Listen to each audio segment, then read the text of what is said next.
शेतकरी बांधवांना आणि शेतकरी पुत्रांना नमस्कार. एका दाण्याचे लाख दाणे आणि एका रुपयाचे लाख रुपये करण्याच्या या सिरीजमध्ये मी तुमचं स्वागत करतो. आजचा विषय आहे मित्रांनो धर्म. आपल्याला धर्म समजून घेणं खूप गरजेचं आहे. कारण जेव्हा आपण धर्माचरण करू, धर्मानुसार जेव्हा आपण आचरण करू, तेव्हा आपल्या घरात आलेला पैसा आपल्याला सुख आणि शांती देईल मित्रांनो. धर्म म्हणजे काय? तर धर्म म्हणजे तीन गोष्टी. धर्म म्हणजे तीनच गोष्टी. पहिली गोष्ट आहे की सर्व प्रकारच्या पाप कर्मांपासून तुम्ही दूर राहा. सर्व प्रकारच्या पुण्यकर्मामध्ये लागा, ही धर्माची दुसरी गोष्ट. आणि तिसरी, आपलं जे मन आहे ते मन साफ करा, मनातली घाण साफ करा, मनाला निर्मळ करा. या तीन गोष्टी म्हणजे धर्म. यातून आपण काहीच काढू शकत नाही आणि यात काही ऍड पण करू शकत नाही. आता पाप आणि पुण्य काय ते समजून घेऊ. पाप म्हणजे काय? आपल्या शरीराने अथवा आपल्या वाणीने इतर कोणत्याही प्राण्याची सुख शांती भंग झाली तर ते पाप. फॉर एक्झाम्पल, आपण गाडीने चाललोय आणि कुत्र्याला लात मारली, बिचारा क्या क्या क्या क्या करत चालला गेला, त्याची सुख शांती भंग झाली, तुमच्या अकाउंटमध्ये ऑटोमॅटिक पाप जमा होतं. आणि आता पुण्याची डेफिनेशन आहे, आपल्या शरीराने अथवा आपल्या वाणीने इतर कोणत्याही प्राण्याला सुख आणि शांती जर मिळाली तर ते असतं पुण्य. फॉर एक्झाम्पल, कुत्र्याला आपण रोटी टाकली आणि त्याने ती खाल्ली, त्याला ती सुख शांती मिळाली, तर आपल्या अकाउंटमध्ये ऑटोमॅटिक पुण्य जमा होतं.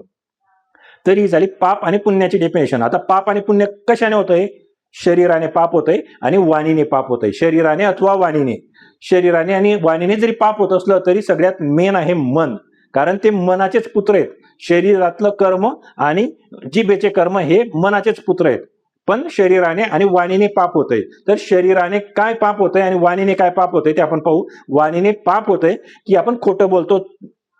खोटं बोलणं हे पहिलं पाप झालं.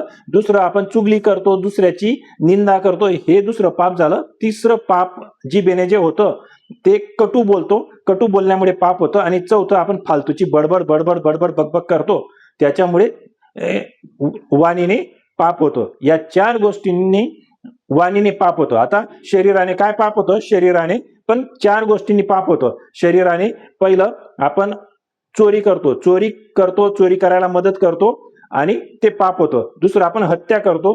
तिसरं, आपण व्यभिचार करतो, ते पाप होतं. आणि शरीराने चौथं पाप होतं की आपण नशापता करतो. जर या गोष्टी चार टाळल्या आणि वाणीच्या या चार गोष्टी टाळल्या तरी आपल्या अकाउंटमध्ये बऱ्यापैकी पुण्य जमा होतं. आणि तिसरी गोष्ट आहे की आपल्या घरामध्ये येणारा पैसा हा चांगल्या मार्गाने चालला पाहिजे मित्रांनो. तेव्हाच तो अनेक पिढ्यांना सुख आणि शांती देतो.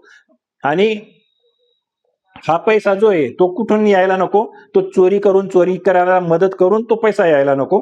तो शस्त्र विकून पैसा यायला नको. विष विकून पैसा घरात यायला नको. किंवा काही प्राणी असतात जसं कोंबड्या बकऱ्या आपण कसायला विकतो आणि त्या माध्यमातून तो पैसा आपल्या घरामध्ये यायला नको.